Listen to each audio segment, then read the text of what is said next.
नमस्कार मेरे दोस्तों, मैं गुलशन आप सभी का स्वागत करती हूँ। दोस्तों, जिस तरह अपराध करने पर सजा मिलती है, ठीक उसी तरह अपराध को छुपाने या अपराध की साजिश को छुपाने पर भी सजा का प्रावधान लागू होता है। तो दोस्तों, मैं आज बात करूंगी इंडियन पेनल कोड की धारा 120, 120A और 120B के बारे में कि इसमें सजा का प्रावधान किस तरह से दिया हुआ है।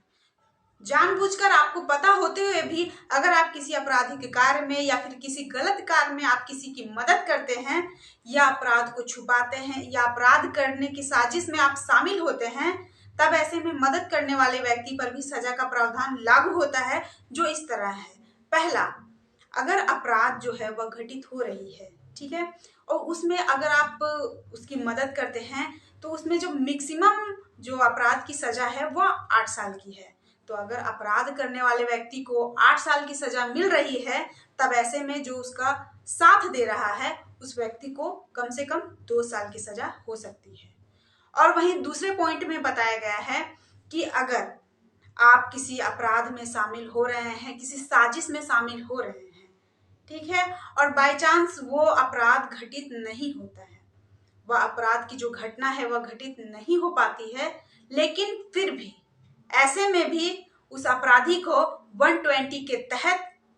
उसे 4 साल तक की सजा हो सकती है और वहीं मदद करने वाले व्यक्ति को कम से कम 1 साल की सजा हो सकती है। और वहीं एक्ट 120A में बताया गया है कि जब 2 या 2 से अधिक व्यक्ति मिलकर किसी इलीगल कार्य को करने या करवाने के लिए एग्री होते हैं, या फिर ऐसा भी हो सकता है कि वह जो कार्य है वह इलीगल ना हो, लेकिन उसके करने का जो तरीका होता है वह इलीगल होता है, तो ऐसे में कोई भी एग्रीमेंट होता है तो उसे क्रिमिनल कॉन्स्पिरेसी यानी कि आपराधिक षड्यंत्र कहा जाता है।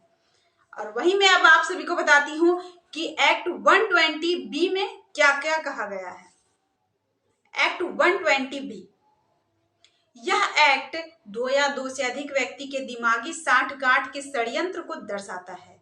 यानी कि यदि कोई व्यक्ति ऐसा अपराध करता है जिसमें कठिन कारावास या फिर वह दंडनीय अपराध हो या फिर उसमें आजीवन कारावास हो सकता है, और ऐसे में अगर दूसरा व्यक्ति उसकी मदद करता है या फिर उस षड्यंत्र में वह उसकी सहायता करता है,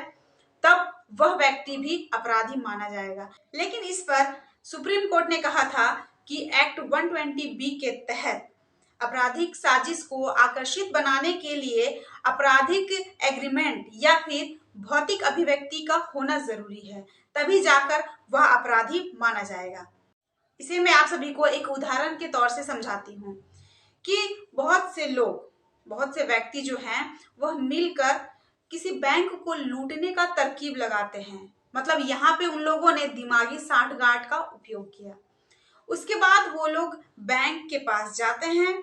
अगर बैंक में वो लोग चोरी कर लेते हैं, बैंक में घुस के अगर वो लोग डकैती कर लेते हैं, तब उस पर IPC एक्ट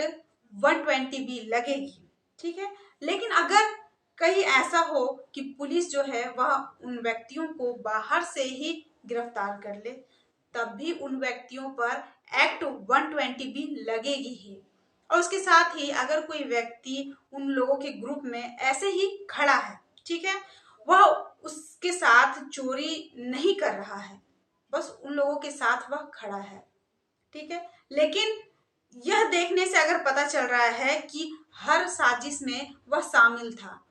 उसने किस तरह का रोल प्ले नहीं किया है, लेकिन फिर भी वह उन लोगों के ग्रुप में शामिल था, इसलिए उस व्यक्ति को भी IPC एक्ट 120B के तहत कम से कम 6 महीने की सजा, जुर्माना या फिर दोनों से दंडित किया जाएगा। अंत में मैं बस आप सभी से यही कहूंगी कि किसी भी तरह के अपराध में आप सहयोग ना करें, क्योंकि ऐसा करना आपको जेल के सलाखों के पीछे भेज सकता है। कई लोग ऐसे होते हैं जो पैसे की वजह से अपराध करते हैं, कुछ लोग मजबूरी में अपराध करते हैं, कुछ लोग दोस्ती में आकर अपराध करते हैं, या कुछ लोगों का पेशा ही अपराध करना होता है। तो अपराध कैसा भी हो उसमें सजा मिलती ही है, इसीलिए इस बात का हमेशा ध्यान रखें और इस बात को हमेशा गांठ बांध के रखें कि अपराध कैसा भी हो उसमें सजा मिलना निश्चित होता है। धन्यवाद। जय हिंद, जय भारत।